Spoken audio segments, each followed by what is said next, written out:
Welcome to this expert-level explainer. Today, we aren't just skimming the surface. We're taking a serious deep dive into Chapter 30. We're here to equip you with the critical, life-saving knowledge you need to master the red flags of postpartum emergencies. So let's look closely at the actual clinical realities you'll face on the floor. I'm going to start off with a professional challenge. As a nurse, your assessment is literally the only thing standing between a patient and a life-threatening hemorrhage. Today, we're looking at everything from hematomas you can't see to the silent, sudden threat of a pulmonary embolism. Your critical thinking and your rapid response, that is the ultimate safety net for these mothers. All right, here's a quick look at our agenda.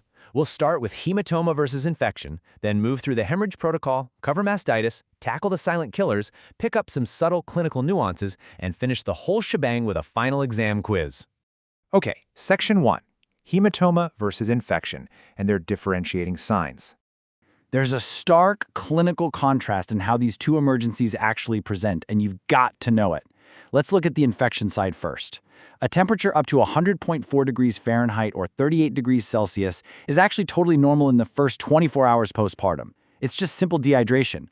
But if that temperature hits 100.4 or higher after those first 24 hours, boom, massive red flag for a systemic infection.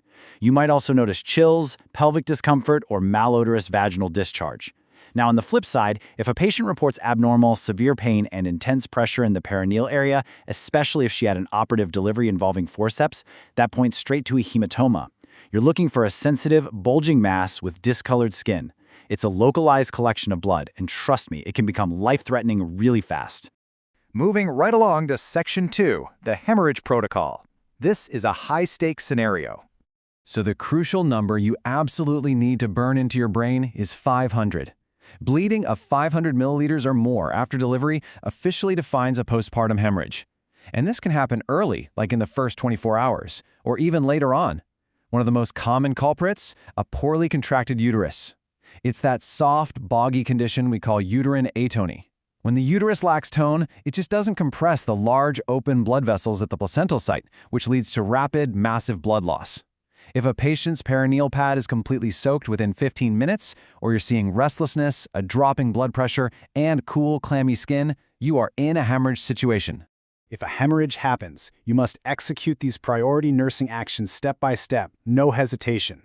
First, notify the healthcare provider immediately, but do not leave your unstable patient. Have another nurse make that call. Second, if the uterus is atonic, massage the fundus gently to get it to contract. Third, to help refuse those vital organs, tilt the woman to her side or elevate her right hip and elevate her legs to at least a 30-degree angle.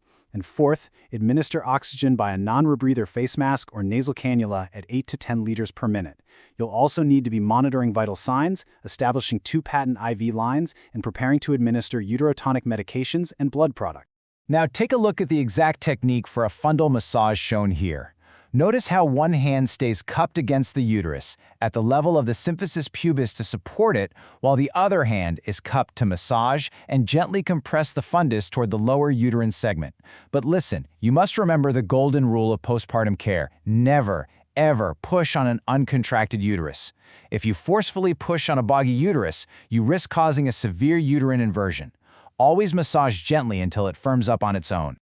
All right, Section 3, mastitis mastery and patient education. So mastitis typically strikes breastfeeding mothers about 2 to 3 weeks postpartum. If a mom complains of sudden flu-like symptoms right alongside localized heat, swelling, and tender axillary lymph nodes, you should definitely suspect mastitis. And here's what you need to emphasize to your patient. She must continue to empty the affected breast. Maintaining lactation is an absolutely crucial intervention. You want to encourage manual expression or using a breast pump every 4 hours if feeding is just too painful for her. Also, definitely educate her on wearing a supportive bra, but tell her to absolutely avoid underwire bras and promote good hand washing and breast hygiene techniques. Let's dive into Section 4, the silent killers, focusing on venous complications. The first silent killer we're looking at is a pulmonary embolism, or PE. This happens when a thrombus, usually from a pelvic vein, travels to the lungs and disrupts circulation. The classic textbook presentation you have to watch for is sudden dyspnea and chest pain, accompanied by this terrifying feeling of impending doom. You might also catch tachypnea, a sudden cough or lung crackles. If you see this, your priority actions are to immediately administer oxygen and position the client with the head of the bed elevated to ease their breathing. Then, you rapidly prepare to assist the provider with IV fluids and anticoagulants. Our other major venous complication is thrombophlebitis. You've got 3 types to watch for. Superficial, which might present as a bumpy, hard, warm thrombus. Femoral, which can cause shiny white skin over the affected area, chills and diminished pulses. And pelvic, which can trigger severe, dramatic body temperature changes. For all of these types, your nursing interventions are going to include maintaining bed rest, elevating the affected leg, and applying a bed cradle. That bed cradle is totally essential to keep heavy bedclothes off the sensitive, affected limb. And I literally cannot stress this next point enough. Just like we never push on a boggy uterus, if you suspect a clot, you must absolutely never massage the patient's leg. Massaging a leg with thrombophlebitis can easily dislodge the thrombus, sending it straight to the lungs and instantly creating that pulmonary embolism we just talked about. So rule of thumb, never massage the leg. Moving on to Section 5, Clinical Nuances. Let's look at some subtle red flags. First up is subinvolution. This is basically defined as the incomplete involution, or the failure of the uterus to return to its normal size and condition after delivery. In your clinical assessment, you'll find uterine pain on palpation, a uterus that feels palpably larger than it should be for that specific postpartum day, and more than normal vaginal bleeding. To treat subinvolution, you'll often need to elevate the patient's legs to promote venous return and get ready to administer methergonavine, which you'll often hear called methergin. This medication provides the sustained uterine contraction needed to restore tone. Now, another subtle but super vital nuance involves cystitis, which is a bladder infection. If your patient has symptoms of cystitis and a urine specimen is prescribed, remember to always obtain the urine culture before starting any antibiotic therapy. If you give the antibiotics first, you're going to skew the culture results. All right, Section 6, Final Exam Quiz. Time to put your critical thinking to the test. Take a moment to think about this scenario pulled straight from the text. Your patient is 28 hours postpartum, and you notice she has spiked a fever of 101.2 degrees Fahrenheit. That's 38.4 degrees Celsius. What should you do? Are we looking at expected dehydration, or is this an infection? The answer is infection. Think back to that clinical contrast we discussed earlier. While a slight fever is completely normal due to dehydration in those first 24 hours, this patient is at hour 28. Hitting 100.4 or higher after that 24-hour mark makes dehydration a very clever distractor. It points directly to a systemic issue. That means you need to monitor her vitals every 2 to 4 hours, encourage fluids, and prepare to monitor culture results.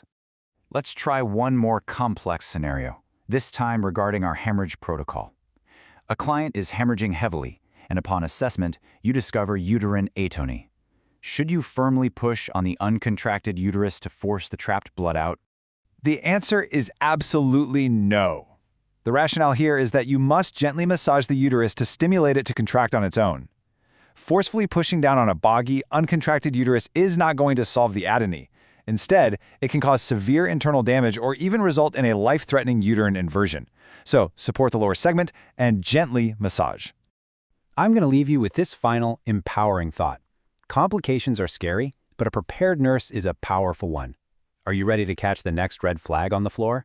Because knowing the exact difference between normal healing and a silent killer is exactly what makes you an exceptional practitioner. Rewind this explainer if you need to review those hemorrhage signs or the 24-hour fever rule. You've got this. Keep studying, and I'll see you in the next explainer.